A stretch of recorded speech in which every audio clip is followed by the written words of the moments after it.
맨체스터 더비가 맨체스터 시티의 2대0 패배로 끝났습니다. 감독 교체 이후 분위기가 좋지 않았던 맨체스터 유나이티드에게는 역시 좋은 이웃 맨시티가 있었습니다. 지난 시즌에도 맨유가 가장 힘들 때 맨시티가 보약을 한번 쥐어줬었는데 이번 시즌에도 이웃 생각은 역시 맨시티였던 것 같습니다.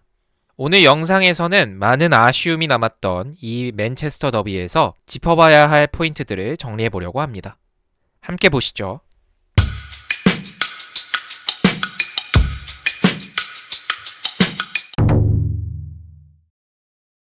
개인적으로 이번 경기에서 가장 아쉬웠던 부분은 수비라인의 구성 자체였습니다. 맨시티가 이번 경기에서 들고 나온 수비라인은 리코 루이스, 후사노프, 알레인, 아케 이 조합이었죠. 일단 이 라인은 경기력 이전에 구조적으로 상당히 불안한 조합입니다. 디아스와 그바르디올이 부상으로 이탈한 이후 후사노프와 알레인이 센터백을 맡고 있는데 두 선수 모두 아직 경험이 충분한 단계는 아닙니다. 특히 알레인은 이번 겨울에 돼서야 1군 데뷔전을 치른 유망주죠. 이런 상황에서 맨더비라는 큰 경기, 그리고 높은 라인, 전진 압박, 빌드업까지 요구받는 조건은 어린 수비수들에게는 굉장히 가혹한 환경이었다고 볼 수 있습니다. 이 경기에서 드러난 문제는 누군가 한 명이 못했다기보다는 이 4명이 함께 뛰기에 너무 어려운 경기였다는 점이라고 봅니다. 알레인은 이번 경기에서 긴장을 많이 한 모습이 그대로 드러났습니다. 터치는 길어지고 판단은 한 박자씩 늦어졌고 평소라면 하지 않을 실수들도 나왔죠. 하지만 이걸 알레인이 못했다라고만 보기는 어렵습니다. 원래라면 센터백 자리에서 커버를 해줄 수 있었던 후사노프가 이번 경기에서는 리코 루이스 쪽까지 커버를 떠안게 되면서 역할 부담이 크게 늘어났습니다. 알레인은 경험이 부족한 상황에서 후사노프의 도움도 받지 못했고 수비라인 전체를 조율해줄 리더인 아케도 경기력이 부족했습니다. 이런 조건에서 실수가 나오는 건 어쩌면 너무 자연스러운 결과였다고 볼 수 있습니다. 과르디올라 감독은 수비라인에 베테랑 리더가 필요하다고 판단하고 있고 그래서 최근 폼은 좋지만 피로가 누적된 오라일리 대신 아케를 왼쪽 풀백에 기용하고 있습니다. 의도는 이해가 됩니다. 하지만 이번 경기에서의 아케는 여러 면에서 아쉬움이 컸습니다. 아케는 센터백 라인 조율에서도 옵사이드 트랩 타이밍에서도 계속해서 불안한 모습을 보였습니다. 특히 이번 시즌 디아스와 그바르디올이 함께 나왔을 때는 잘 작동하던 오프사이드 트랩이 두 선수 이탈 이후에는 아케 쪽에서 계속 어긋나고 있습니다. 문제는 이 부분을 맞춰줘야 할 선수가 바로 아케라는 점입니다. 그런데 아케 본인조차도 라인을 헷갈리는 모습이 반복되고 있습니다.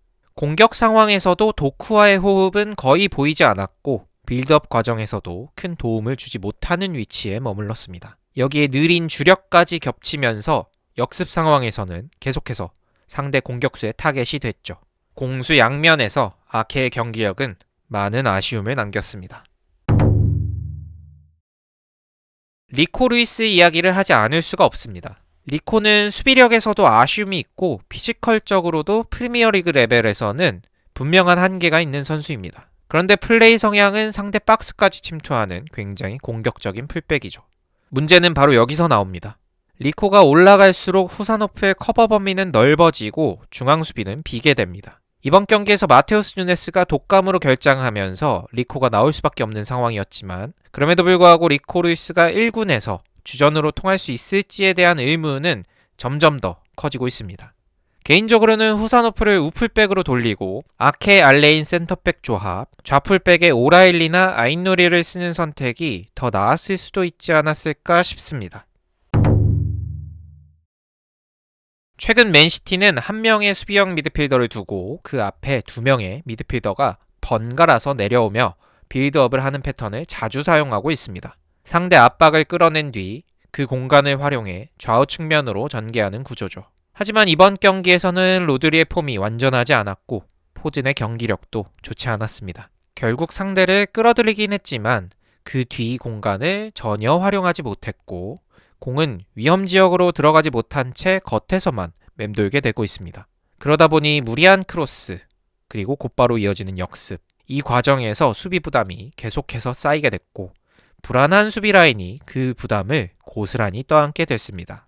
결국 로드리, 포든, 셰르키처럼 앞선에서 빌드업에 참여하는 선수들의 경기력이 살아나야 이 답답한 공격 전개도 함께 풀릴 수 있을 것 같습니다. 그래도 긍정적인 요소는 분명히 있습니다. 세메뇨는 합류 직후임에도 나름의 날카로움을 보여주고 있고 돈나룸마는 이번 시즌 최고의 영입이라고 해도 과언이 아닐 것 같습니다. 이번 경기가 2대 0으로 끝난 건 분명 돈나룸마의 공이 컸습니다. 또 후사노프 역시 좋은 피지컬을 바탕으로 경험을 쌓아가며 점점 더 중요한 자원이 될 가능성을 보여주고 있습니다. 여기에 마크 게히 영입까지 거의 확실시되고 있는 상황이라 수비가 보강된 맨시티가 우승 경쟁의 끈을 어떻게든 붙잡고 갈 가능성도 충분히 남아있다고 봅니다. 패배는 아쉬웠지만 이 패배를 계기로 반등하는 모습을 다시 보여주길 기대해봅니다. 여러분은 이번 경기에서 가장 큰 문제를 어디라고 보셨나요? 댓글로 여러분의 생각을 남겨주세요. 저는 다음 영상으로 돌아오겠습니다. 감사합니다.